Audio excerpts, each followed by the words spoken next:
and they feel like a diminished type of person. Like I'm less, because I'm not handling it like Larry's handling it.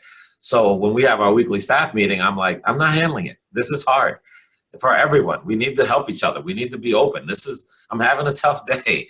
I think if you're real with your team, they appreciate that a lot more. So that's a really great point, to be kind of human. Absolutely. Absolutely. Brooke, can you share with us one of the best practices that you've seen or done to help support working parents? I think you have to unmute. I know now you're working on two. I have to unmute like 2 devices now, sorry. Okay. Yeah, no, it's a great question. So look, I think a lot of what we've been talking about, really important for working families. I think also, if there's just in general, not just during the pandemic, but in general, having lists of childcare options. There are some firms that have the ability to partner with childcare centers to give priority. But there are some places that, if you're just near a childcare center, if you hear, oh, we're thinking about opening a childcare center as an employer, you should say, yes, open it near me, right? Thinking about what your paid time off policy looks like, thinking about parental leave, and flexible scheduling, right? As we've been talking about, is just, and people have, been voting. It's really important, it's really important to think through how you can, I'm sort of the mind that like, it doesn't always matter to me when you get the work done, as long as it's done on time. But if you need to do it from home, or you need to do it at 11 p.m. instead of, 6 a.m. the next morning, like whatever, like if it's done and it's on time and it's good, that's what I care about. So I think, just thinking through what actually needs to get done and how that person can be the most productive member of your team. And remembering that that's not always going to look the same for every member of the team, right? I like joke that my mom work hours are like 8 p.m. to midnight, right? Like I get so much done after I put my kids to bed, like between 8 and 8:30, and then I go to work. Like I work from 8:30 to midnight, basically every night, and I get a ton of work done then. And people need to realize that that's just something, sometimes I can't work sometimes or it's harder for me to sometimes work from, 5 to 7 p.m. or 5 to 8 p.m., but I can work after that. So, please, I'd rather you schedule a conference call for 9 p.m. than for 5:30 p.m. So just, I think being cognizant of that people have different schedules and talking to them before scheduling is important. Absolutely. I think that's one of the things as a nonprofit, we've had to be really flexible. We are a nonprofit that is boots on the ground in the community where the clients are. And we really had to pivot back in March because the majority of our team members were in the community, and we had to completely switch. We had 1 week to switch our telework posture from in the office in the community to home. And we really had to make some hard decisions. And we continue to make those hard decisions about what stays in a telework posture and what comes back into the office and what does that look like. And it was a good learning opportunity for us as a nonprofit, especially from a technology standpoint. Jill or Larry, any best practices that you've seen done to help working parents? I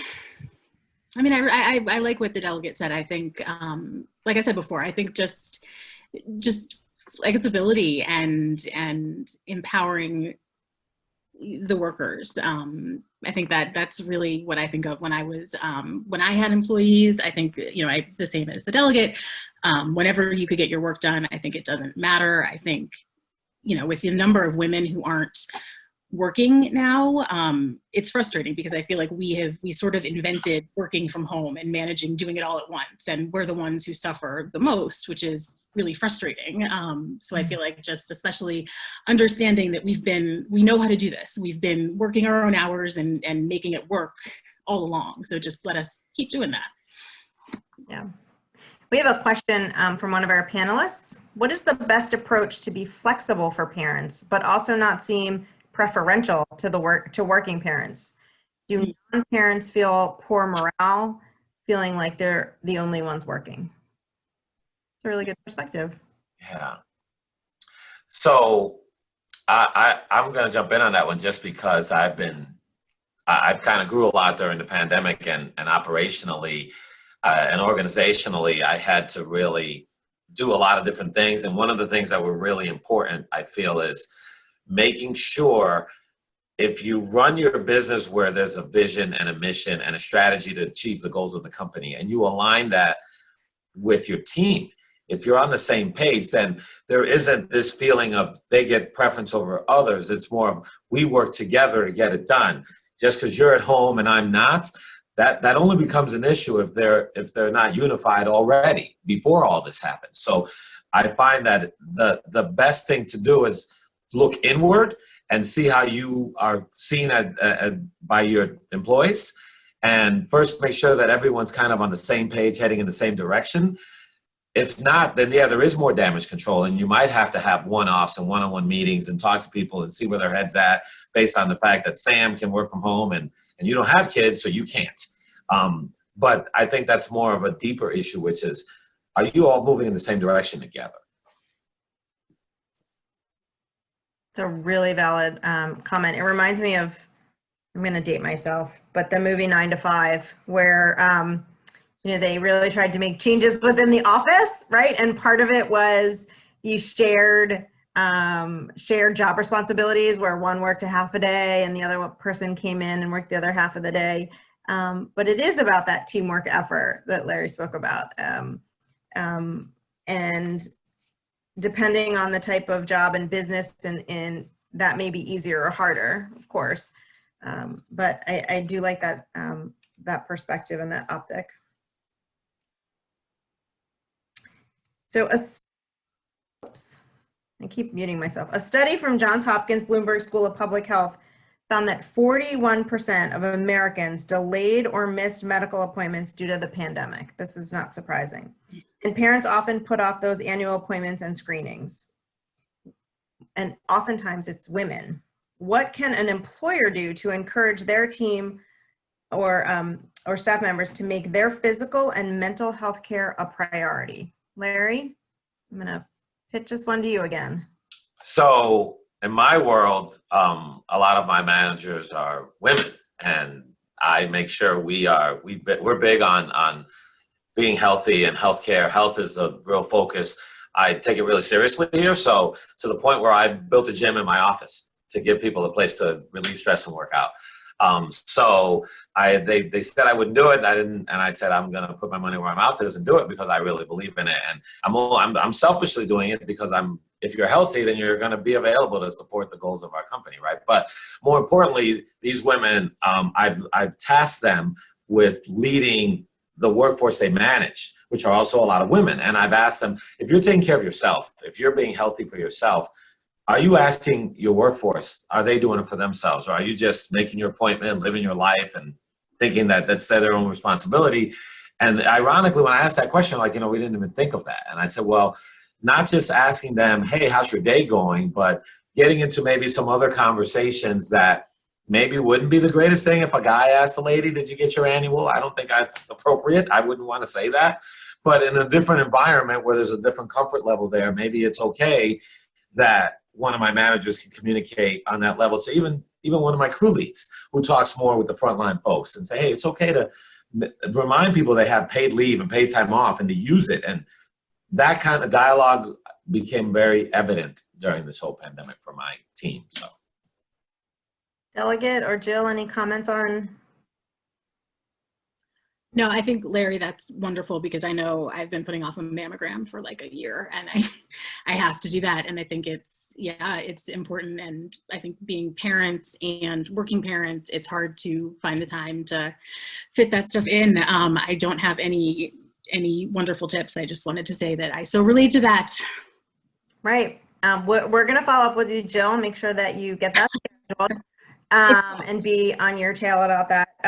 And I think having that conversation, so HCAM, one of the specific things that we did several years ago is we actually put a health and wellness category in our PTO leave. So you have your PTO, your pot of paid time off, but there's one that's preventive, right? Health and wellness. And not that you couldn't use a PTO day for a dentist appointment or a therapy appointment, but this one is very specific. It is a preventive screening PTO, health screening PTO. And we encourage people to use it for dental, for vision, taking your kids to the doctor, your mammograms, your colonoscopies. And maybe it's because we're a public health nonprofit, but we talk about these things and we educate our team members about the importance of preventive care. So it's good to hear, Larry, that they're having these conversations within your business. Delegate, I know you had a comment and you were trying to unmute. I'll give you a minute. Hold on, let me unmute you. Nope, you can't unmute. There you go. I was just going to agree and say, yes, I agree. Everything you guys are totally true. It's just nodding, you know. Yeah, it's one of those things where it's awkward to ask that conversation.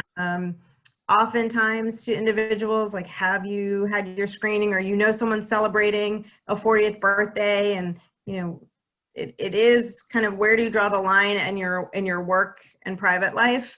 But it is about educating your team members, and even just having that information out there, right? So even just sending information out about preventive screening and ensuring that they're taking care of themselves, and reminding them of the benefits that they have within their employee handbook, right? Here are your benefits related to employee assistance programs. Here are your benefits related to behavioral health and how you would get an appointment for a therapist or a child therapist.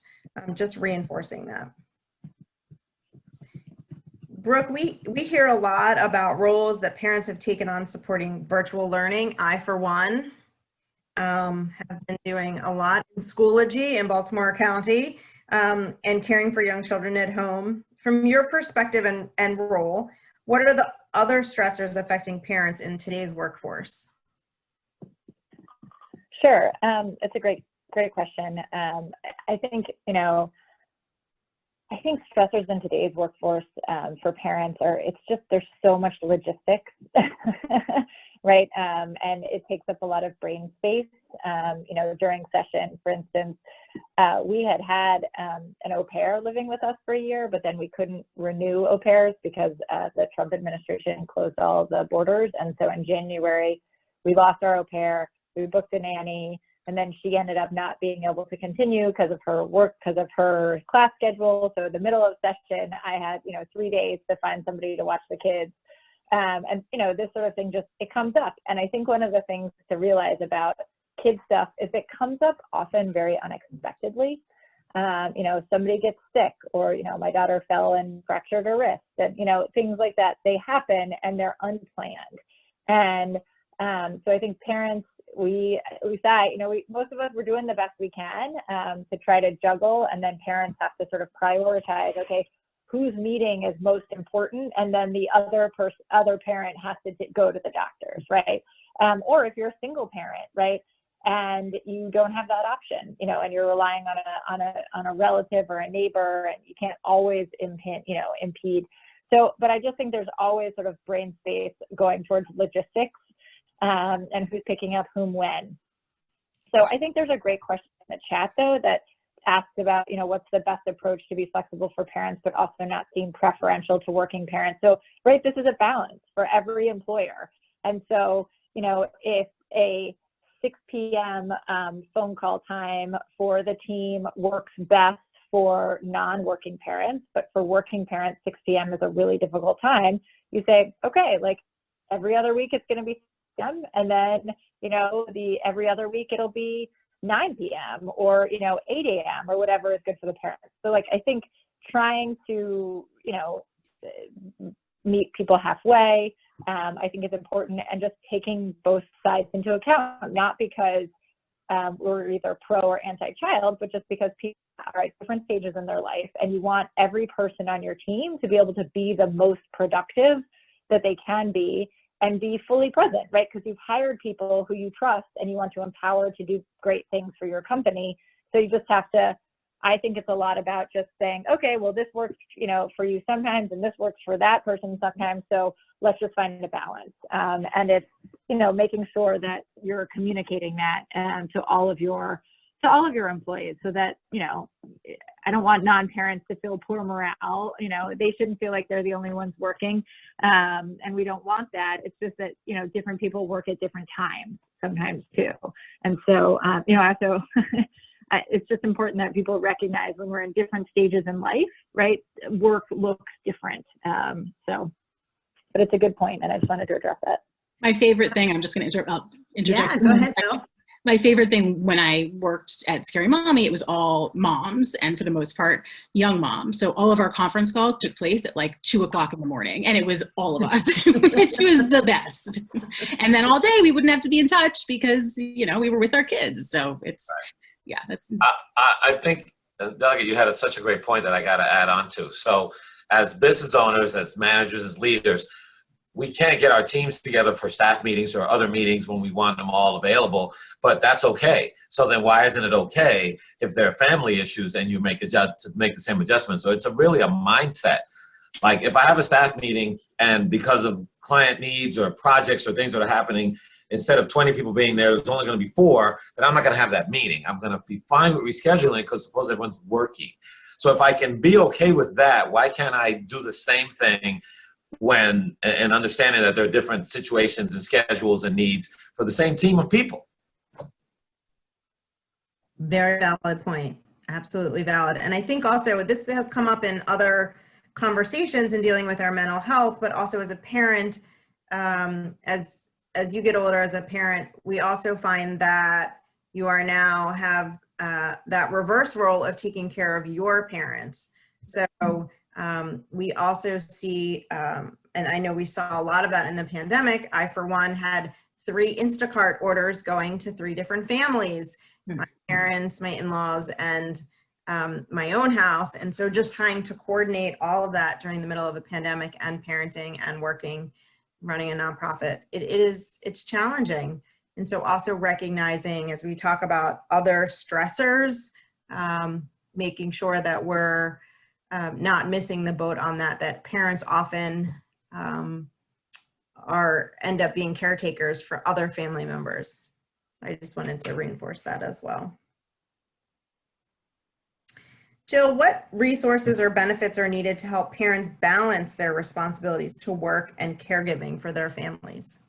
That's the impossible question. Why'd you throw that to me? There's no such thing as balance. What is the vision? Yes. Boy,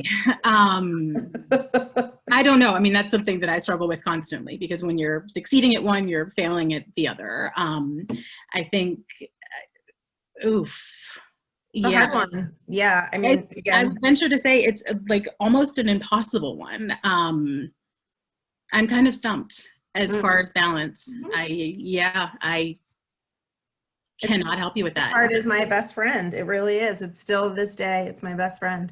Yeah, I would love to hear if anybody else has any tips for that, because I can use them. We did have a question come in, so let me get to that. And this is mostly for the delegate. There have been some proposed bills in Maryland regarding predictive scheduling and additional paid leave or hazard pay type regulations. Is there a litmus test to decide when legislation is the answer, one size fits all, versus a grassroots approach and different solutions for different employers? No, there is no litmus test. That would be easy. That would make it much simpler, but no, I'll say there is no litmus test. I think, you know, it's constantly just a balance, and talking to different employers, understanding, you know, what other states are doing, what the federal government's doing, looking at, you know, I mean, I think it's like this for everything. You know, there are competing interests on, you know, a lot of different bills, like whether it's environmental legislation or whether it's wage and hour legislation, workers legislation, insurance, you know, doctors versus insurers versus lawyers. Like, I mean, there are always competing interests, right? It doesn't just come up in this sort of business perspective. And so there's constantly different types of, competing interests, and we're trying to find a balance. I think what happens is if when there is particularly egregious violations that are happening, or when other states have started moving quickly in a different direction, then we are more likely to occupy the space and get involved. If we're hearing sort of about egregious violations, or there's something new that's coming that needs to be regulated. But look, I think there's also, we recently concluded this year's legislative session. We considered several policies that I believe would help improve the health and wellness of Maryland families, and that touched both on the work environment and quality of life. So one bill that didn't move is the Time to Care Act. This is the bill that establishes the Family and Medical Leave Insurance Program, and the Family Fund, FAMLI, Family Fund, to provide up to 12 weeks of benefits to a covered individual taking leave from employment due to certain personal or family circumstances. So the weekly benefit would be based on the individual's average weekly wage, subject to a cap. And that fund would consist of employer and employee contributions, and would pay for benefits, a public education program, implementation and administrative costs. So that the Time to Care Act is something that, every other country in the world, right, has this at the national level.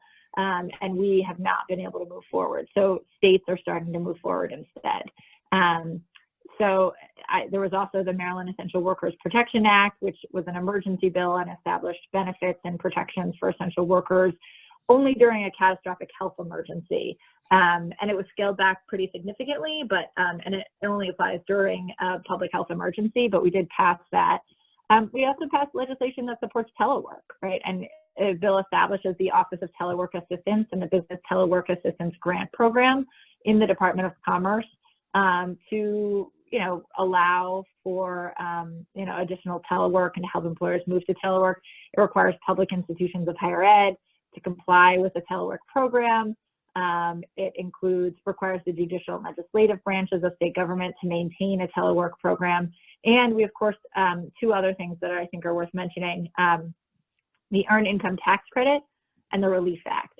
So we passed the Relief Act very early in session. It was an emergency economic impact and tax relief package, and it dedicated more than $1 billion to Maryland working families, to small businesses, and to those who've lost their jobs as a result of COVID-19 and the economic downturn because of it. It directed over $500 million to grant programs and $500 million in tax relief and tax credits. And part of that, of course, is the Earned Income Tax Credit. So we expanded access to and increased the amount of the state earned income tax credit. And it made our state EITC the most generous in the nation, and ensures that those benefits are available to all tax filers, including those who file tax returns using an individual tax ID number, an ITIN. And those are often immigrants who are paying taxes, right? But they're using an ITIN. The EITC is widely considered one of the most important tools the government has to decrease poverty, because it provides direct aid to working families who need it. And so that was a really exciting step. I'm really proud that we were able to pass that. And it's a 3-year expansion. And my hope is that, next year or the year after, we make it permanent. So a few things we did this year. So thank you for going into all of those. What, for the ones that did not pass, are you hopeful that they'll be reintroduced in the new legislative session? Can you just speak about those? Sure, absolutely. So the Family and Medical Leave Insurance Program, the Family Fund, that creates the Family Fund, that's the Time to Care Act. Yes, I've already been talking to lobbying organizations and advocacy groups who are very interested in this bill and want to keep working on it. Maryland Family Network, Jews United for Justice, other groups are very, very, they're really dedicated. Like, they see the concerns that families are facing, and that people's loved ones are facing, and the challenges people face. So yes, absolutely. We will keep working, I think, on the Time to Care Act. Thank you. And I think it's important also to recognize, as we look at businesses, there are some businesses, and we, in our previous panel discussion, we were talking about essential workers, not health workers, but essential workers. Those individuals, you know, the cleaning crews, the environmental cleaning staff at hospitals, the grocery store employees, construction workers, those essential workers, the postal service, things that make things move. You know, Amazon apparently was deemed an essential worker, right? Where people were really trying to get essential supplies to themselves. And so we definitely have to look at, for those individuals that if they don't go to work, they don't get paid, right? And so the impact to the families, there's a big difference in the businesses that are serving hourly employees versus salaried employees. So I just wanted to bring up that difference for businesses. We did have a question in the chat, and maybe it's more of a comment. So, isn't the struggle for life balance a mental health stressor? There appears to be so much social pressure to answer the question of balance. I agree. So that was from Ken. And I agree, there is a lot of pressure to try and have that work-life balance. And oftentimes, I know for one, I put a lot of stress, personal stress on myself when I am not spending quality time with my child because I'm on a call and she's begging for my attention, and she's been in school all day and she just wants to spend time with me, and I'm on a call, and that's hard for kids to recognize. I think, yeah, Jill. I was going to say, I think for employees to ever even attempt to achieve balance, it's really on the employers to allow them the flexibility to, and the, you know, enable them to decide if they're going to a kid's soccer game and it's the most important soccer game of the year and there's a meeting that's not vital, then have them go to the soccer game. It's okay. Decisions like that, I think, go a long way with attempting balance. Absolutely. And being, and to have the employee be able to have that space to say, I really want to go to my kid's soccer game. Exactly. And not have to make something up and not have to, you know, try and Right. Navigate it on your own, just to accept that that's important. Right. It's important to your family. Absolutely. Good point. So this is another kind of goes along with that same conversation. Why is it important for businesses to consider practices for supporting parents from the perspective of sustainability and recruiting talent, right? And this really goes into retention. Larry? Oh, you know, I got a lot on this one. I have had a heck of a time recruiting folks right now, as we discussed on prior conversations. It's really critical. I mean, the first thing I wrote down is 2022 new policy, health and wellness PTO days added to my benefit plan immediately. It has to happen because I have to keep differentiating myself from other people. I think if I'm gonna do it to say, hey, I'm a different business, you should use me because I'm better than business X, then how am I not doing it? You should work here because working here is better than working there. I think it's critical for a business to not go, hey, you should feel lucky that I'm offering you a job.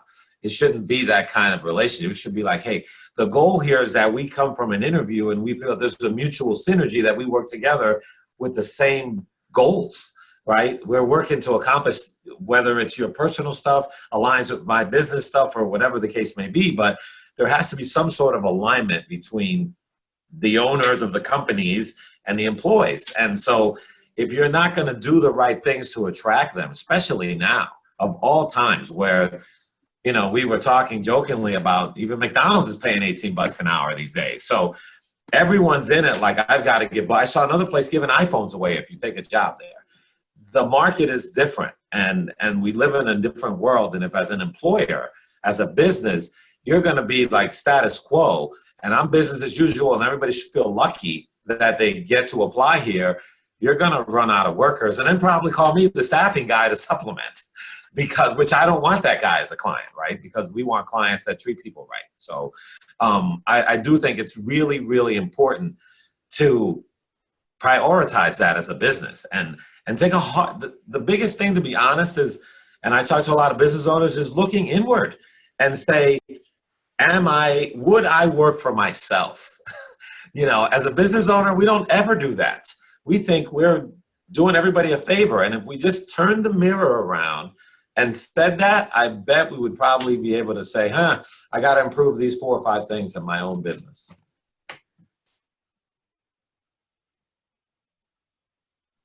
I love that. I was just putting it in the chat. Would I work for myself? It's a great one. It really is. And one of the other things that we actually just rolled out as part of our mental health initiative within the agency, and it's small. It's not, you know, sometimes it's not these big, large initiatives. So we were able to get access to the Calm app for all of our team members. So yep, Larry, put that in we'll get you the contact information, Larry, for your staff for the Calm app. So all of our team members have access to the Calm app, which is, you know, meditation and books on tape and music and stories, kid stories, adult stories, podcasts. And that's something small that we could do. It's not huge, but it does, I think, make a small moment for our team members to say that they realize that mental health is important, and we want you to be able to integrate it into your day, right? You better get on that, Larry. Your staff are listening. I absolutely will. It's important. I do my own share of meditating, and I didn't even know that you could do something like that. This is great. Yep. During this time, what can business leaders do to help their team members feel valued at work? We've talked a lot about this. And how does this contribute to the overall mental health, mental well-being? Jill or Delegate? What business leaders can really do to make their team members feel valued? It's a hard, broad, it's that balance question, right? Because I think it's...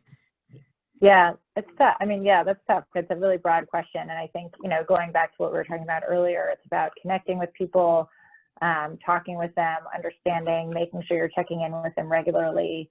Yeah, I think, it's checking in regularly and making sure people know that their work is valued and that they're important members of the team. Yeah, I agree. Or I'll be redundant. Yeah, no, I think that check-in is very important. Larry?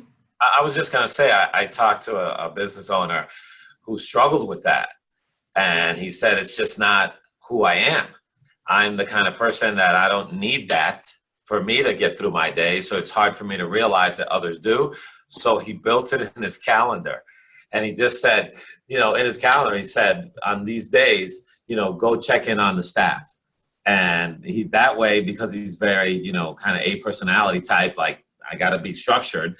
It helped him. Well, I'm supposed to do that, but then he had to remind himself to be genuine about it. You can't just be like saying it to say it, mean it, right? But I think he said that made such a change in the energy in the office that it became routine and not, oh God, I haven't checked in on the employees in 4 months.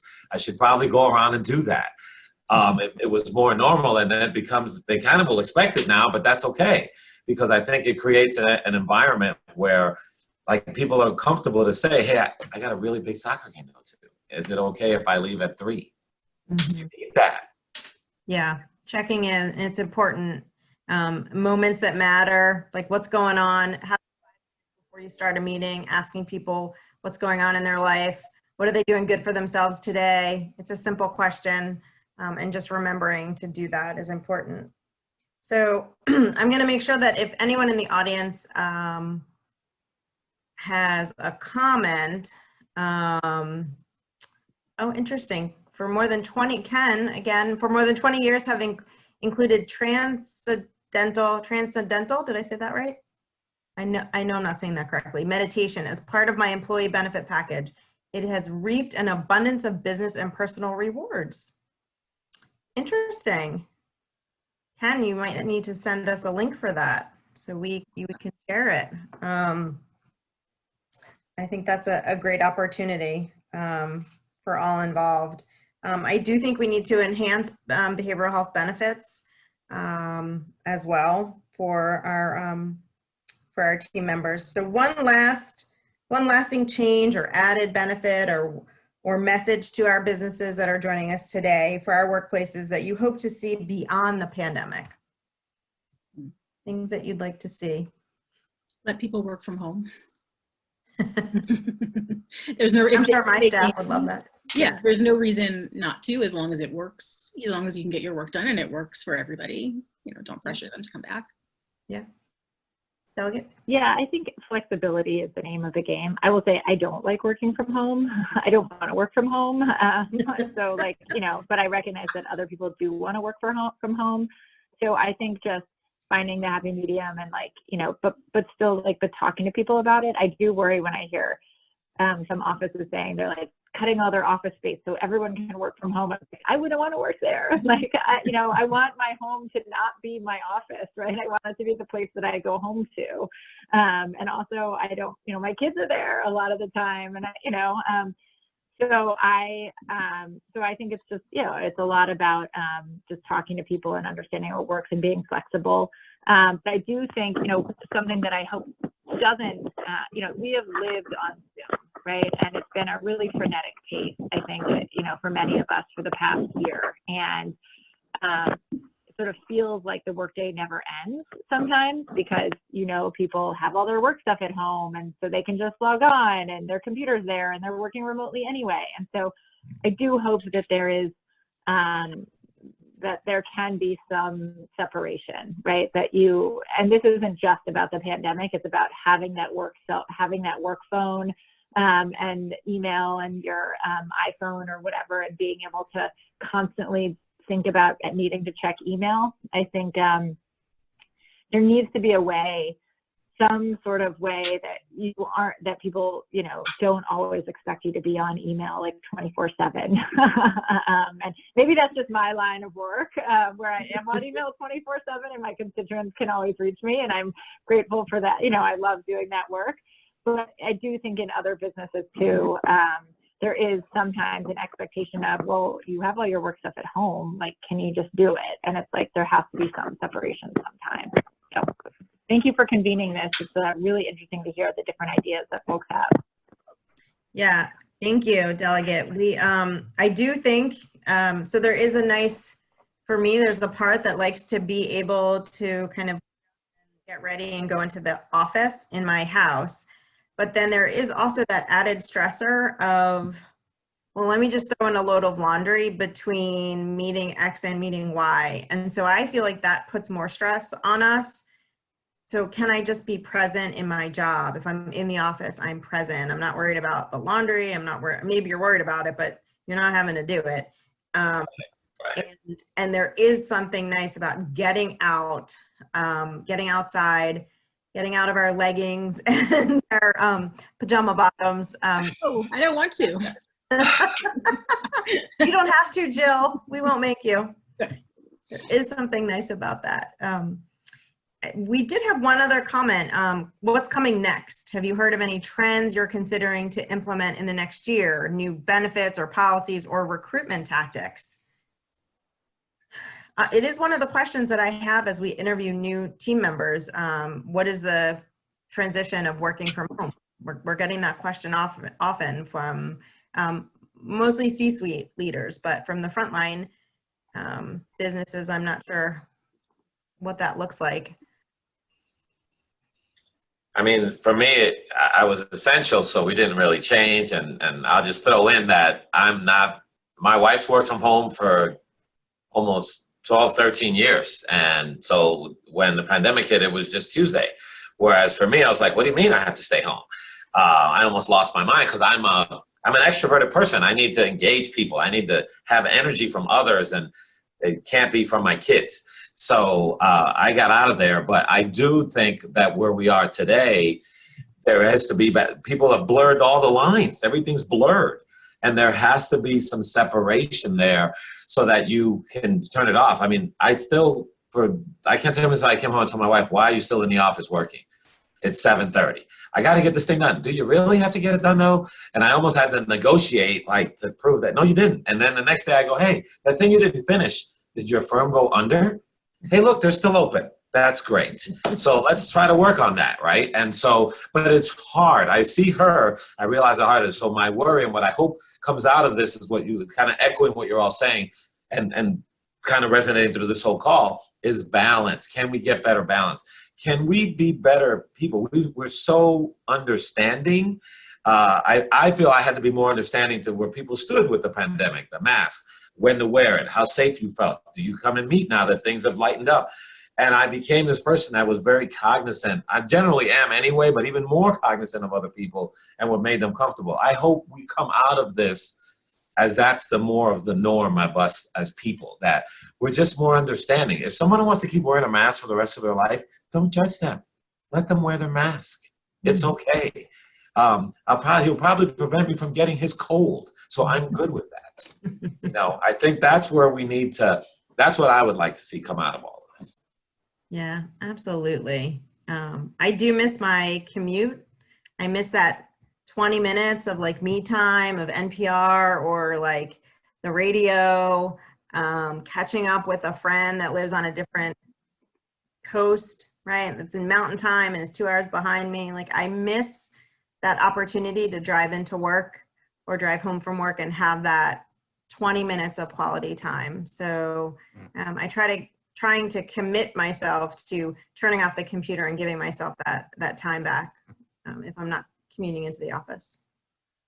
Delegate, any last comments? Or I want to thank everyone for their time today and all of our participants for joining and staying on.